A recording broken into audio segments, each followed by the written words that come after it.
दोस्तों, सुमन की माँ का एक अतीत है। एक दिन वो हुआ जिसका विभा को डर था। रोहन और विभा अपने घर पर अपने कमरे में थे। वो भूल गई थी कि उसकी बेटी आज स्कूल से हाफ टाइम में ही घर आने वाली है। सुमन ने अपनी माँ को किसी और के साथ देख लिया। वह मम्मी कहती हुई सीधे कमरे में आई और एकदम से चुप हो गई। फिर सच्चाई जान सुमन के होश उड़ गए। नमस्कार दोस्तों, मैं वी सिंह। आज की जो कहानी सुनाने वाला हूँ वह राजस्थान की है। यह कहानी आपको रोने पर मजबूर कर देगी, इसीलिए वीडियो को पूरा देखिए। और हमारे चैनल पर नए हो तो चैनल को सब्सक्राइब करके वीडियो को एक लाइक जरूर कर दीजिए ताकि हमारा हौसला बढ़ता रहे। चलिए शुरू से शुरू करते हैं आज की कहानी। दोस्तों, राजस्थान का एक जिला पड़ता है अलवर। वहीं की रहने वाली विभा, उसकी एक 14 साल की लड़की है जिसका नाम सुमन है। सुमन को उसने अकेले ही पाल पोस कर बड़ा की है।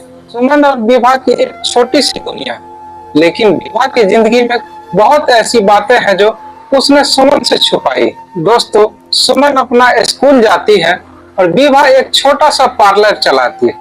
दोनों की जिंदगी बड़े ही आराम से कट रही थी। विभा को एक दूसरे के अलावा कभी किसी की जरूरत नहीं पड़ी, लेकिन उस दिन के बाद उसके जिंदगी में भी कोई आने वाला था। दोस्तों, विभा पार्लर का सामान लाने के लिए शहर गई थी। सुमन को अपने साथ नहीं ले गई थी, सुमन घर पर ही थी। लेकिन जिंदगी में ऐसा होता है, कभी कभी अचानक ही हमें जिंदगी कभी कभी कुछ सरप्राइज दे देती है।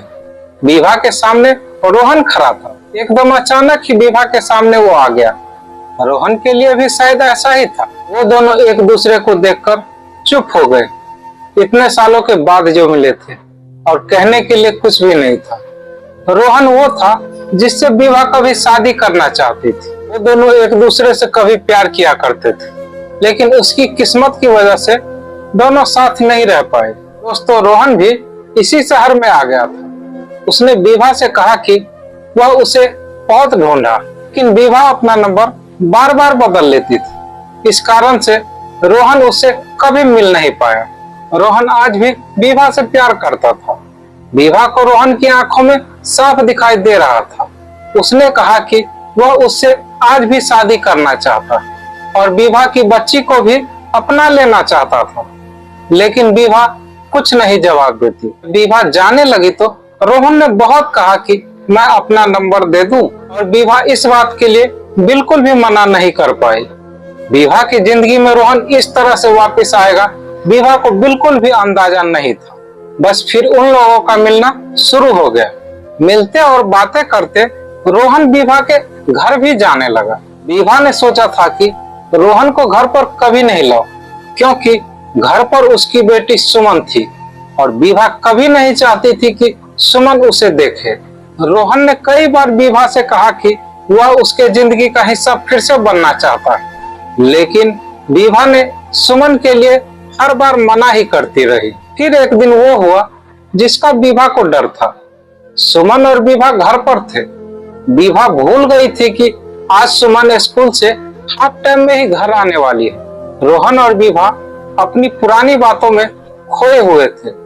विभा रोहन के कंधे पर सर रखी हुई थी और रोहन विभा का हाथ पकड़ा हुआ था। दोस्तों, तभी सुमन घर आ जाती है और उन लोगों को कमरे में इस तरह से देख लेती है। मम्मी कहती हुई अंदर आई थी और एकदम से चुप हो जाती है। उसका चेहरा ही बदल गया। तभी रोहन वहां से चला गया। विभा को पता था कि सुमन अब क्या सोच रही है। हमेशा खुश और मस्ती करने वाली विभा की बेटी आज चुप थी और विभा की भी हिम्मत नहीं हो रही थी कि वह जाकर सुमन को समझाए और वो सब बताए जो उसे कभी नहीं बताई थी। विभा ने आज शाम तक का इंतजार किया, लेकिन सुमन एक बहुत ही अच्छी बच्ची थी। उसने खुद ही आकर विभा से बात की और उसने कहा, यह कौन थे?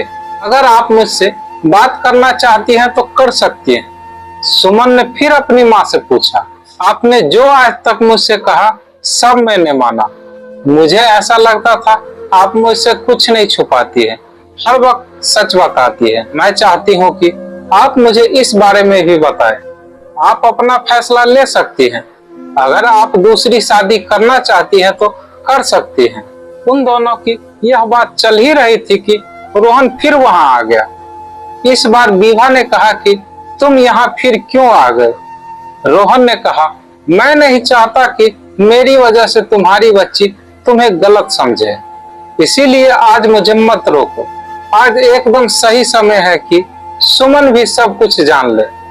फिर विभा ने कहा कि नहीं, लेकिन सुमन के कानों तक सच यह शब्द जा चुका था और विभा को भी पता था कि सुमन अब सच सुने बिना नहीं रहेगी। फिर सुमन ने कहा, बताओ आप क्या बताना चाहते हो? रोहन ने फिर सुमन को सच बता ही दिया। सुमन विभा की बेटी नहीं थी, वह उसके भाई की बेटी थी। एक दुर्घटना में विभा के भाई और भाभी चल बसे थे। तब सुमन सिर्फ 9 महीने की थी। विभा के माँ बाप पहले ही चल बसे थे। विभा ने वहां सारी जमीन बेचकर वहां से इस शहर आ गए। फिर रोहन ने कहा, यह तुम्हारी बुआ है, हम दोनों शादी करने वाले, लेकिन तुम्हारे लिए तुम्हारी बुआ ने मना कर दिया, क्योंकि किसी और के आने से कहीं तुम्हारा प्यार बट न जाए। विभा ने मुझसे शादी नहीं की, मैंने बहुत समझाया, लेकिन तुम्हारे अलावा विभा को कुछ दिखाई नहीं दे रहा था। बहुत सालों के बाद मिले तो एक दूसरे से बात किए बिना नहीं रह पाए। मैं आज भी कह रहा हूँ, लेकिन यह अभी भी मना कर रही है। यह सुनकर सुमन विभा की तरफ देखती है और कहती है कि यह क्या बोल रहे हैं, कहो कि यह झूठ बोल रहे हैं। लेकिन तभी विभा की आंखों से आंसू निकल गए और कहा कि तू भले ही मेरी जान है, लेकिन तूने मेरी कोख से जन्म नहीं लिया। मैं चाहती थी कि तुझे यह बता दूं, लेकिन इस तरह से यहाँ बताना पड़ेगा, मैंने सोचा नहीं था। सुमन यह सुनकर अपनी बुआ की तरफ दौड़ते हुए आई और उससे लिपट गई। फिर रोते हुए बोलने लगी, क्या बोलूं बुआ, माँ या भगवान? विभा ने कहा, तू मेरी बेटी है और मैं तेरी माँ, यही सच है और यही रहेगा। और तेरी शादी भी होगी तो बड़े धूमधाम से, और जब तू चाहेगी। विभा के इस फैसले को रोहन ने भी माना। अब वह अकेली नहीं थी जो बिना शादी उम्र निकल रही थी। रोहन ने भी ऐसा ही किया। फिर सुमन ने कई बार कहा कि आप लोग शादी कर लो, लेकिन विभा ने कहा, अब तूने हमें अपना मान लिया और जान लिया, बस हमारी तपस्या सफल हुई, अब मुझे कुछ नहीं चाहिए। यह कहानी कैसी लगी कमेंट करके जरूर बताइए। अगर अच्छी लगी हो तो वीडियो को एक लाइक और हमारे चैनल को सब्सक्राइब नहीं किया है तो प्लीज चैनल को सब्सक्राइब जरूर कर लीजिए, ताकि हमारा हौसला बढ़ता रहे।